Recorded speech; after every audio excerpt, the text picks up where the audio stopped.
Should one sell their own virginity for $1 million or more? See, this is a nice question that I heard from a friend of mine, I think 1 year or two ago. But for some reason, this morning it popped up in my mind again.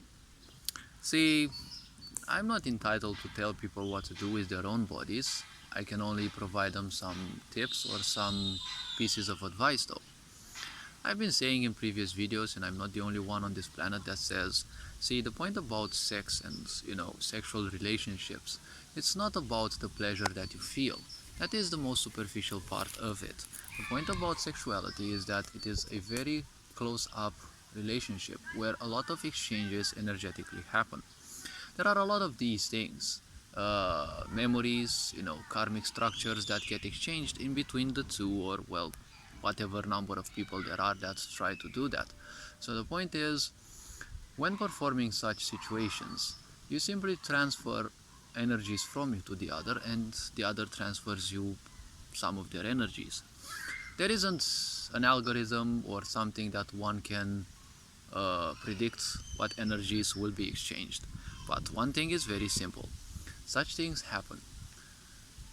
There have been people who have been saying that they spend time, with people, and they suddenly started having dreams they never had, or they felt different emotions or things they never had.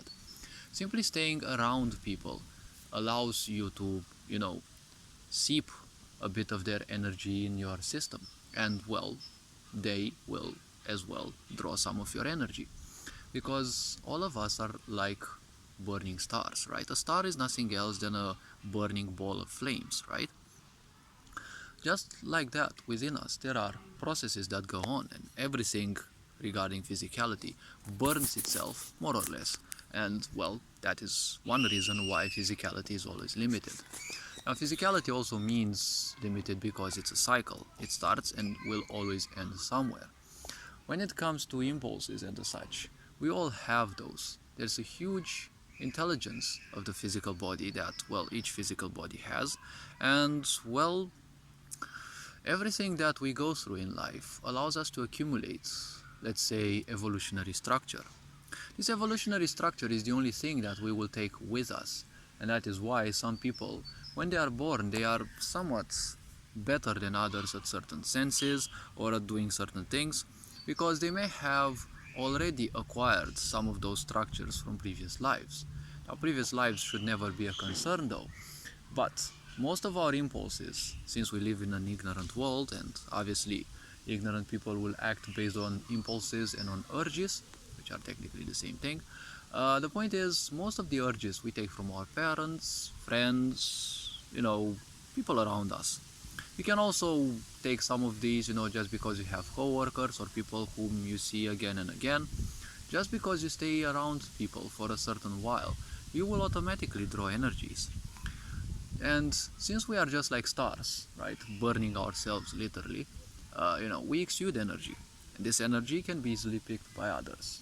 Now, if you are a bit more sensitive, you will see that you will feel in your guts, right, that something is off with certain people around you. You don't know anything about them, but there is definitely something that feels a bit off, right?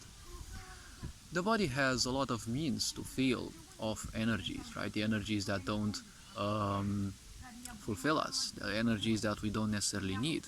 But we are taught to simply ignore these voices, right? Because if you don't ignore these voices, well, you will become more and more sensitive to such energies, and you won't invite them in your life. We all know that misery, well, loves misery, right? Misery loves company. So miserable people will seek to make you even more miserable. Living in a society which is, well, infested, I can say, or sick with ignorance. See, ignorance will always mean misery. And miserable people always spend their energy creating even more misery, because there is an expectation somewhere that someone will, or something will miraculously come and solve all their problems. If this is the kind of people you want to attract in your life, or the kind of people that you will have around you because family or whatever reasons, well, this means that you will get, even if you don't speak with them, just staying around them, you will get a bit of their misery. Now imagine spending you know, time, let's say, in a sexual relationship. See, the point is, when sexuality occurs, there is a huge exchange of energy, right? It is not called an acronym, right? A short form for sexual energy exchange. And the point about this is, when you exchange such a huge amount of energy, that is so much harder to simply remove from your body. So the point is, if you have low self-esteem, the problem is you will live more or less on that opinion, right? And your intellect will focus on people who will promote that low self-esteem, aka abusers, right? So if that's the type of people that you will invite in your life, well, if your misery wasn't enough, well, now you'll have to gesture the misery of that person and most likely the misery of other people they have probably had close contact with, right? So I don't think that much misery in your life is worth even all the money in the world, because it's kind of irrelevant to have all the riches in the world but be miserable that they simply don't exist for you, right? So all this being said, hopefully this video was introspective enough. You are appreciated. Take care. Ferenc Bor signing out.